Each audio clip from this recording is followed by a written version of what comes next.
இங்கு நீ வா எந்தன் நெஞ்சில் பஞ்சம் வஞ்சம் நஞ்சே மிஞ்சும் உடல் வேறு வேறாகி உயிரை தந்தவளே நானே நாகம் நானே.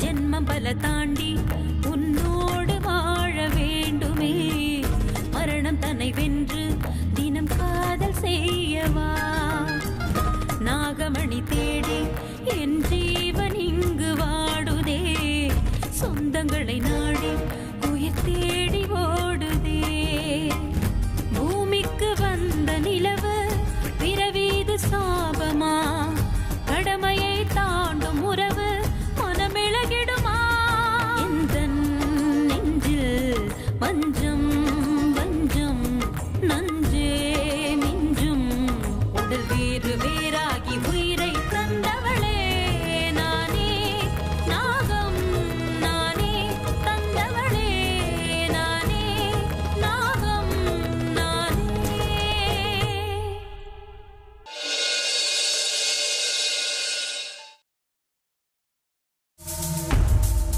ராஜி, சரோஜாவுக்கு மருந்து கலந்த பாலா குடுத்தியா? இன்னும் இல்ல. அந்த பாழ போன அமிர்தா வந்ததுலேருந்து எல்லாமே திருட்டுத்தனமா செய்ய வேண்டியதா இருக்கு. எங்க அவ கண்ணுல பட்டுடுமோன்னு பயமா இருக்கு. பயத்தை தூக்கி போடு ராஜி. அவகிட்ட ஒரு துணி மூட்டை இருக்குல்ல, அதுக்குள்ள என்ன இருக்குன்னு கண்டுபிடிச்சா அவளை இந்த வீட்டை விட்டு துரத்தா ரொம்ப ஈஸியா இருக்கும். அவ ஒண்ணு சாதாரணமான பொண்ணு இல்ல, அனாதையும் கிடையாது. அவ துணி மூட்டையில என்ன இருக்குன்னு நான் கண்டுபிடிக்கிறேன். அதுக்கப்புறம் அவளோட கதி என்ன ஆகுதுன்னு பாரு.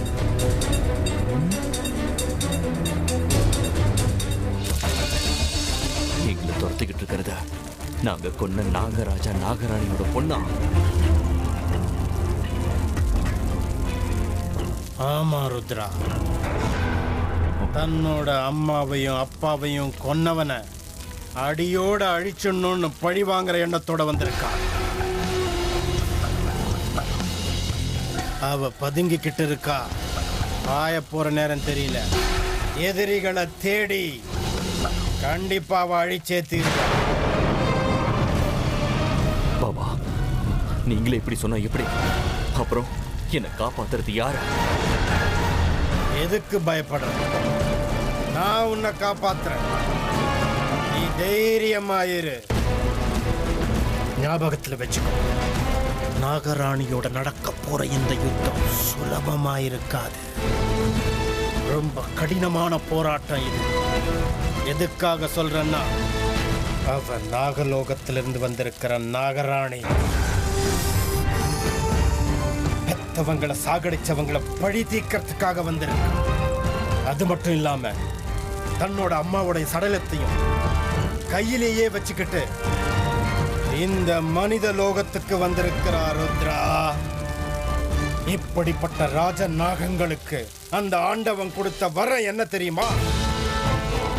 நாகமணியோட உதவியால செத்து போன நாகங்களை உயிரோட வரவழைக்க முடியும். அப்படின்னா பழிங்கிற நெருப்போட வந்திருக்கான்னு சொல்றீங்களா? சந்தேகம் என்ன? உன்னை பழி வாங்கத்தான் இந்த பூலோகத்துக்கே அவ வந்திருக்கா. அதனால அவளோட சக்தியை சாதாரணமா எடை போட்டுறாது. அவ விஷம். நீ ரொம்ப ஜாக்கிரதையா இருக்கணும். அவளை தேடி அழிக்கிறதுல நாம ஒரு சின்ன தப்பு பண்ணாலும் அது நமக்கு எதிராக திரும்பிடும். நம்மளை கூண்டோட அழிச்சிருவான். நம்மளை பழி வாங்க அவளுக்கு 3 காரணம் இருக்கு. அதுக்காக தான் இந்த யுத்தம். பாபா, நாகராணி 3 காரணத்துக்காக நமக்கு எதிராக யுத்தம் பண்ணிட்டு இருக்காளா? ஆமா, அவ அப்பாவை கொண்டவங்களை பழி வாங்கி ஆகணும். 2, தன்னோட அம்மாவை உயிரோட எழுப்பி கொண்டு வரணும். நீங்க நீங்க சொன்ன 2 காரணங்களும் சரிதான். 3வது காரணம் என்ன பாபா? 3வது காரணம் நமக்கும் அவளுக்கும் ரொம்ப முக்கியமா தேவைப்படுற நாகமணி.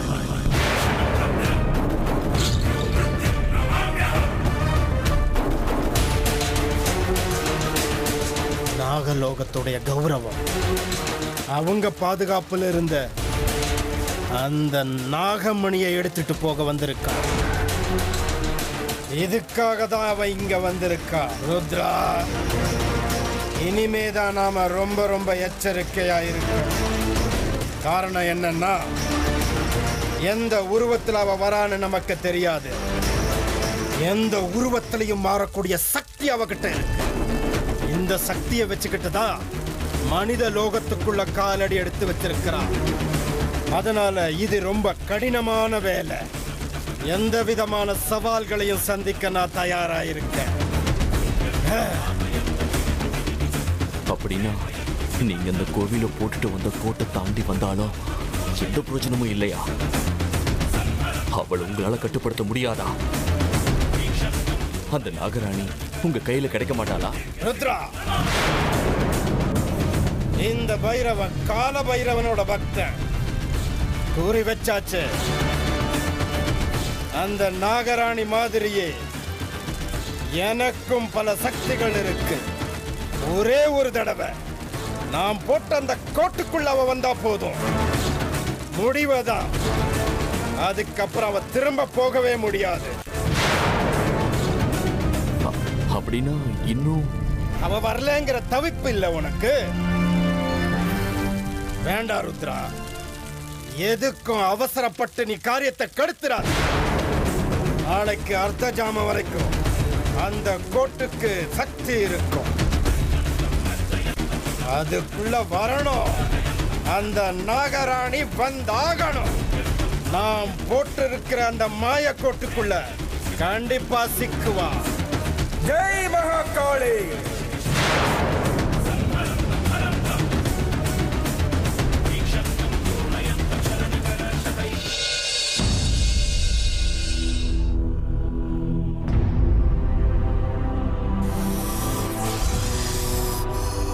நீ காயத்ரி மந்திரம் படிச்சாலும் சரி, ராமாயணம் மகாபாரதம் படிச்சாலும் சரி, உன்னோட தலையில நான் எழுதியிருக்கிற மலடிங்கிற பேர்ல இருந்து நீ தப்பிக்கவே முடியாது. இப்படியே தான் இருக்கணும். குழந்தை இல்லாம ஏங்கி தவிக்கணும். குழந்தை முகத்தை பார்க்காமலே நீ கண்ண முடியாகணும். இத இந்த ராஜேஸ்வரி என்னைக்கோ தீர்மானம் பண்ணிட்டா. இனி எந்த கடவுள் வந்து உன்னை ஆசீர்வாதம் பண்ணாலும் உன்னால தாயாகவே முடியாது. இத்தனை வருஷம் உன்னை தாயாக விடாம பாத்துக்கிட்டவ இப்ப மட்டும் விட்டுருவேனா?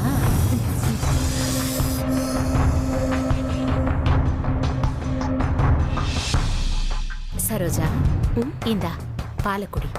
அத்தை, அங்க வச்சிருங்க, நான் அப்புறம் குடிக்கிறேன்.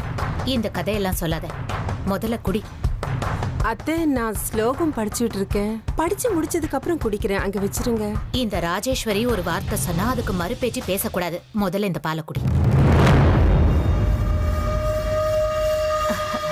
ஆமா, என்ன படிக்கிற? கௌரி பூஜை பத்தி படிச்சுட்டு இருக்கேன். கூடிய சீக்கிரத்துல கௌரி பூஜை பண்ணலான்னு நினைச்சிட்டு இருக்கேன். அதோட விதிமுறைகள் என்னன்னு தெரிஞ்சுக்கதான். அதனாலதான் இந்த பாலை அப்புறம் குடிக்கிறேன்னு சொன்னேன். சரி, ஆனா நீ இந்த பாலை குடிக்காம உன்னை படிக்க விட மாட்டேன். உனக்காக எவ்வளவு கஷ்டப்படுறேன்னு உனக்கே நல்லா தெரியும்ல. சென்னைக்கு போய் இந்த மருந்தை வாங்கிட்டு வந்திருக்கேன். கண்டிப்பா குழந்தை பிறக்கும். எனக்கு அந்த நம்பிக்கையே போயிடுச்சு அத்தை. ஆனா எனக்கு அந்த நம்பிக்கை இருக்கு சரோஜா. இன்னைக்கு இல்லைன்னா நாளைக்கு பிறக்கும். நாளைக்கும் பிறக்கலன்னா என்னைக்காவது நிச்சயமா பிறக்கும். ஏதோ என் மன ஆறுதலுக்காக நீங்க அப்படி சொல்றீங்க, அவ்வளவு. மன ஆறுதலுக்காக நான் சொல்லல சரோஜா. நீ எவ்வளவு நல்ல பொண்ணு. இந்த வீட்டுல நீ என்ன உன் அம்மா மாதிரி பாத்துக்க. இவரை சின்ன மாமான்னு கூப்பிடறதுக்கு பதிலா சில நேரத்துல வாயார சித்தப்பான்னு கூப்பிடுற. அந்த ஆண்டவன் உனக்கு நிச்சயமா கெடுதலை செய்ய மாட்டான். இந்தா பாலக்குடி. நம்ம முயற்சியை நம்ம செஞ்சே ஆகணும்ல.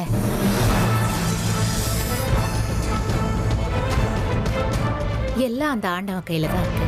நம்மளால என்ன செய்ய முடியும் சொல்லு? அந்த ஆண்டவன் எப்போ கருணை காட்டுவானோ எனக்கு தெரியல அத்தை. என் கண்ணுக்கு நீங்க தான் தெய்வமா தெரியுறீங்க. என்னை எப்பவுமே ஊக்கப்படுத்திக்கிட்டே இருக்கிறீங்க. எனக்கு குழந்தை பிறக்கணும்னு எங்க இருந்தோ நீங்க மருந்து கொண்டு வரீங்க. உங்களுக்கு எப்படி நன்றி கடன் செலுத்த போறேனே தெரியல. உன் கண்ணு முன்னாடியே சுட சுட பால் இருக்கு. இந்த நேரத்துல இந்த பேச்சு எல்லாம் தேவையா? குடி, பாலை குடி.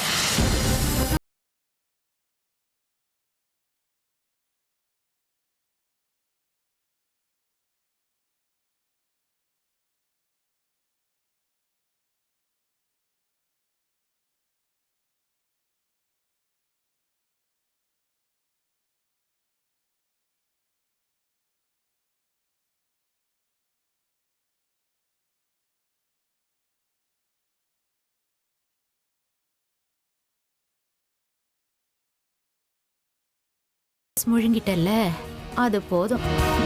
என் வேலை முடிஞ்ச மாதிரி தான். இன்னொரு 2 நாளைக்கு எந்த பிரச்சனையும் இல்லை. மறுபடியும் கொடுக்கறேன். என்னை பொறுத்த வரைக்கும் அது அமுதம், உன்னை பொறுத்த வரைக்கும் அது விஷயம். என்னத்த என்ன யோசிச்சுட்டு இருக்கீங்க? ஒன்றும் இல்லை, உன்னை பத்தி தான் யோசிச்சுட்டு இருக்கேன். எவ்வளவோ பக்தியோட பூஜை புனஸ்காரம் எல்லாம் பண்ணிட்டு இருக்கேன். நிச்சயமா உனக்கு நல்லது நடக்கும். கவலைப்படாத.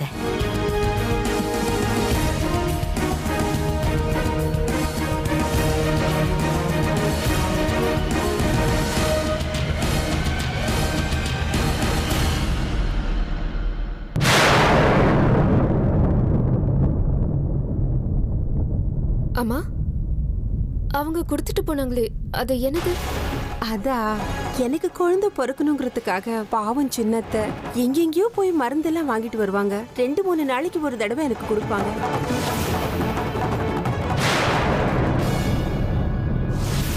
அது என்ன மருந்துன்னு உங்களுக்கு தெரியாதா? யார்கிட்ட இருந்து வாங்கிட்டு வருவாங்க? தெரியல அமிர்தா, அதை பத்தி எனக்கு கவலையும் இல்லை. அவங்கள பார்க்கும்போது எனக்கு எவ்வளவு பெருமையா இருக்கு தெரியுமா? அவங்களுக்கு என் மேல பாசம் ரொம்ப அதிகம். அவங்களுக்குன்னு ஒரு பொண்ணு இருந்தா கூட இந்த அளவுக்கு அன்பு செலுத்துவாங்களான்னு தெரியல.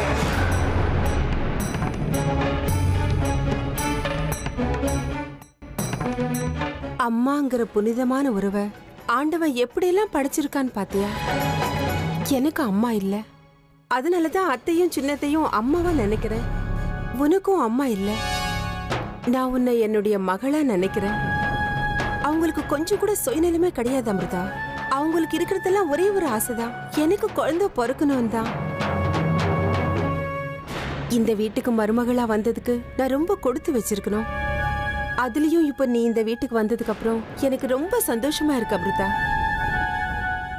நாளைக்கு ஆண்டவனோட கருணையால எனக்கு ஒரு குழந்தை பிறந்தா கூட உன் மேல நான் வச்சிருக்கிற அன்பு கொஞ்சம் கூட குறையாது.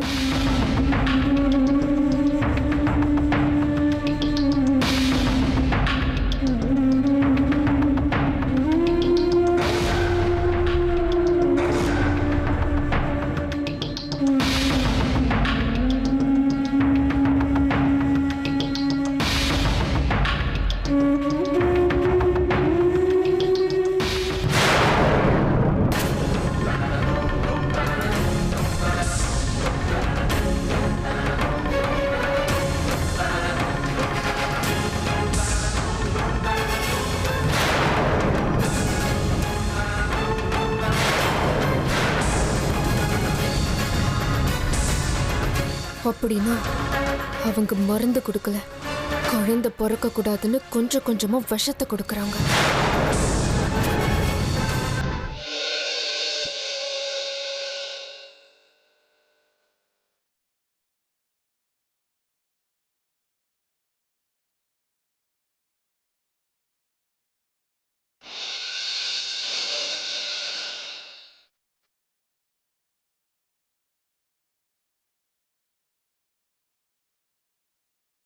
ஒரு 2 நிமிஷம் பேசுறதுக்கு வாய்ப்பு கொடுத்திருந்தா கண்டிப்பா இப்படி நடந்திருக்காது. உங்களை பார்த்து எத்தனை நாள் ஆயிடுச்சு. உங்களை பார்க்கலையேங்கிற ஏக்கத்தை விட உங்க பின்னாடியே சுத்தி சுத்தி வந்து உங்ககிட்ட பேச முயற்சி பண்ணி உங்களை தொந்தரவு பண்ணி அது தாங்க முடியாம நீங்க அந்த கோவிலை விட்டு சொல்லாம கொள்ளாம போயிட்டீங்கன்னு தோணுது. உங்ககிட்ட நிறைய பேசணும் போல இருக்கு எனக்கு. என் மனசு பூரா நீங்க தான் நினைஞ்சிருக்கீங்க. எங்க இருக்கீங்க? ஒரே ஒரு நிமிஷம் என்னை நீங்க நினைச்சுக்கோங்க. அப்பவாவது இந்த கிறுக்கனோட மனசு உங்களுக்கு புரியுதான்னு பார்க்கலாம். நீங்க வருவீங்களான்னு கோயிலே நாலு பூரா உட்காந்து பார்க்கலான்னு தோணும். ஆனால் நீங்க அங்க இல்லைங்கிற உண்மை என் மனசை உடைச்சிருச்சுங்க. ஆனா ஒவ்வொரு நிமிஷமும் நான் உங்களுக்காக காத்துக்கிட்டு இருக்கேன். எப்போ உங்களை சந்திப்பேன்? உங்களை பார்க்க முடியாதுங்கிற ஏக்கம்லாம் எனக்கு இல்லை. எப்படியும் வந்துடுவீங்கன்னு காத்துட்டு இருக்கேன், அவ்வளோதான். சொல்லுங்க, எப்போ வருவீங்க? எப்போ உங்களை சந்திப்பேன்? ஒரு 2 நிமிஷம் உங்ககிட்ட பேசுகிற வாய்ப்பு எனக்கு எப்போ கொடுப்பீங்க?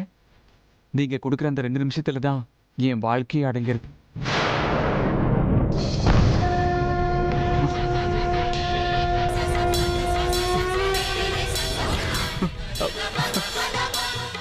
இன்னைக்கு நீங்க வரப்போறீங்கல்ல?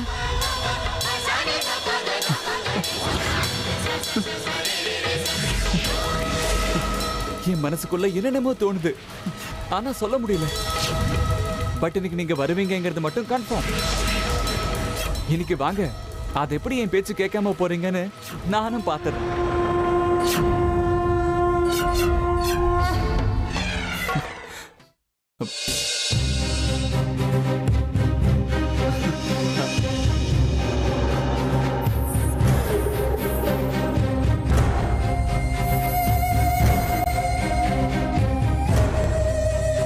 யாரோட ஜிமிக்கிடா இது? எங்க திடீர்னு கிளம்பிட்டே? அர்ஜுனா, ஏண்டா என் கேள்விக்கு பதில் சொல்ல மாட்டேங்கிற? திடீர்னு அமைதியாயிட்டு.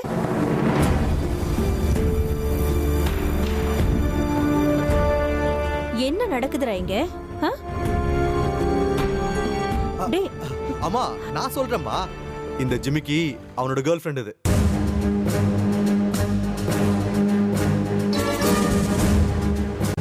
என்னது? பின்ன என்னம்மா, நம்ம அர்ஜுன் இத்தனை வருஷமா உங்ககிட்ட ஏதாவது மறைச்சிருக்கானா? இந்த ஜிமிக்கி கதை நான் சொல்றேன். அர்ஜுன் படிக்கிற காலேஜ்ல டிராமா காம்படிஷன் நடக்குது. அந்த டிராமால வர ஹீரோயினை வீட்டுக்குலாம் கூட்டிட்டு வந்து பிராக்டிஸ்லாம் பண்ண முடியாதுல்லம்மா. அதான் அந்த ஃபீல் வரணும்ல, அதுக்காக அந்த ஹீரோயினோட ஜிமிக்கியை கொண்டு வந்து இங்க டயலாக் பிராக்டிஸ் பண்ணிட்டு இருக்கான்.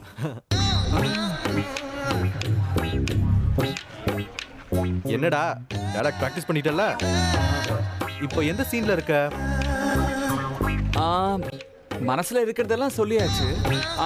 ஆனா திடீர்னு சொல்லாம கொல்லாம போன ஹீரோயின் மறுபடியும் கண்ணில் படவே இல்லை. அவ கண்ணில் பட்ட உடனே பேசணும்ல, இன்னும் அந்த டயலாக மட்டும் நான் பிராக்டிஸ் பண்ணணும்.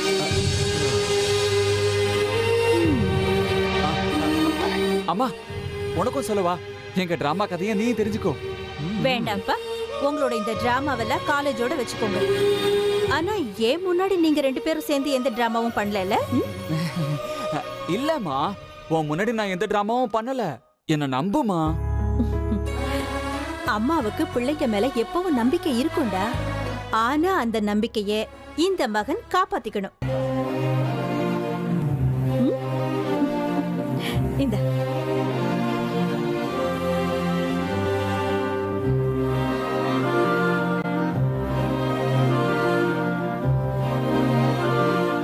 ரோமியோ, கதவை லாக் பண்ணிக்கோடா.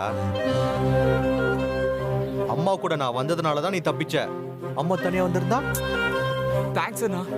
நீ மட்டும் வந்திருக்கலன்னா இன்னைக்கு என் கதைக்கு கிளைமேக்ஸ் நடந்திருக்கும் தெரியுமா? ஏன் தெரியுமா? அம்மா கிட்ட போய் சொல்ற தைரியம்லாம் எனக்கு இல்லைன்னு. சரி, அவன் நானா? கிடைச்சிருவாடா. இன்னைக்கு என் மனசுக்குள்ள ஸ்ட்ராங்கா தோணுது, அவன் நிச்சயமா இன்னைக்கு கோயிலுக்கு வரப்போறான். கிளம்புறேன்.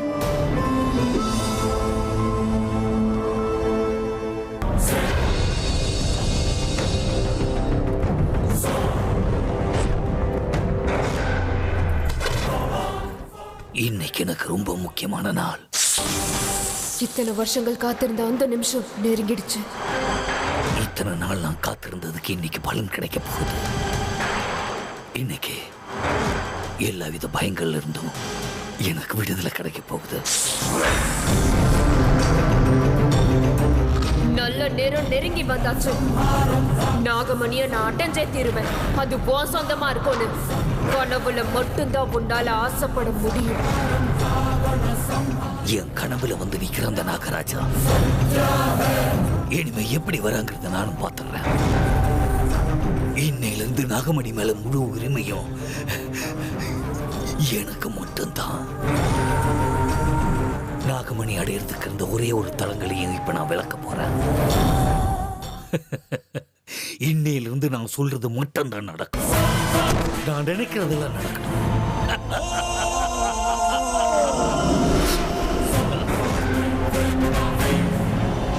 ரொம்ப அதிகமா ஆசைப்படுற போல இருக்கு. எந்த தைரியத்துல நீ மறுபடியும் தக்ஷக வனத்துக்கு வர? உயிரை விடணும்னு அவ்வளவு ஆசையா இருக்கா உனக்கு?